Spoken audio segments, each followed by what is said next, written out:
বিএনপির শাসন দেখেছি,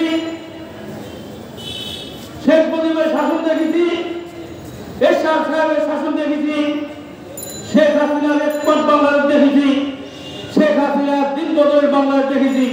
কোন বাংলাদেশে আমাদের শান্তি দিতে পারে না। যদি শান্তি আমরা পেতে চাই, এক উন্নতি ইসলামী শান্তি দিতে পারবো আমাদের। বিসমিল্লাহির রহমানির রহিম।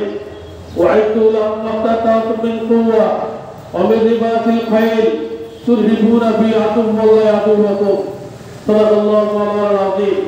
ইসলাম বাংলাদেশ বাংলাদেশ শাখা কর্তৃক আয়োজিত আজকের গণসমাবেশের মোহতারাম নায়েবে আমির, প্রধান অতিথি ইসলাম আন্দোলন বাংলাদেশের মোহতারাম নায়েবে আমির শাইখুল চরমনাই হযরত মাওলানা মুফতি সৈয়দ ফজলুল করিম হাফিজাহুল্লাহ, বিশেষ অতিথি ইসলাম আন্দোলন বাংলাদেশের প্রেসিডিয়াম সদস্য অধ্যাপক মাহবুবুর রহমান সাহেব, বিশেষ অতিথি জনাব জান্নাত ইসলাম সাহেব সহ অন্যান্য অতিথিবৃন্দ, সাংবাদিক ভাইয়েরা, পুলিশ ভাইয়েরা, বাংলাবাসী ও আমার সংগঠনের ইসলাম আন্দোলন বাংলাদেশের সহযোগী সংগঠন এবং অতন্ত্র শাখার সমস্ত ছাত্রী ভাইয়েরা, সকলকে আজকের এই সমাবেশে ধন্যবাদ জানাই।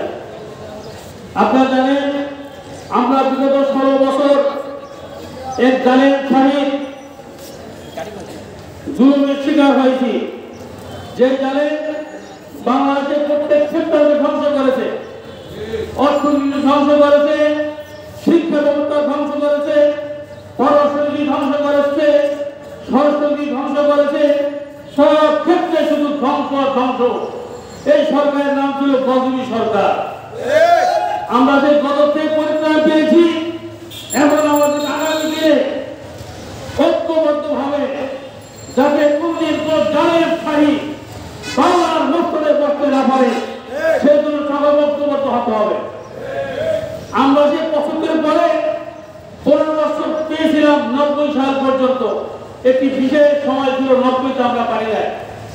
90 পরে আবার আমাদের কাছে 2006 সালের পরে 15 বছর পরে আমাদের একটি সুযোগ আসছিল, আমরা সুযোগ গ্রহণ করতে পারি নাই। 2008 থেকে 2024 আবার 15 বছর পরে আমাদের হাতে সুযোগ এসেছে। এই সুযোগ আমাদের হাতছাড়া করা যাবে না। কাজে আমরা বিএনপির শাসন দেখেছি, শেখ মুজিবের শাসন দেখেছি, এরশাদ সাহেবের শাসন দেখেছি, শেখ হাসিনার এক্সপার্ট বাংলাদেশ দেখেছি, শেখ হাসিনার দিন বদলের বাংলাদেশ দেখেছি। কোন বাংলাদেশে আমাদের শান্তি দিতে পারে না। যদি শান্তি আমরা পেতে চাই, এক উন্নতি ইসলামী শান্তি দিতে পারবো আমাদের। তাই ইসলাম হুকুমত কায়েমের জন্য জান মাল দিয়ে আমাদের প্রস্তুত হতে হবে এবং জিহাদের তামান্না নিয়ে প্রত্যেকটি ঘরে ঘরে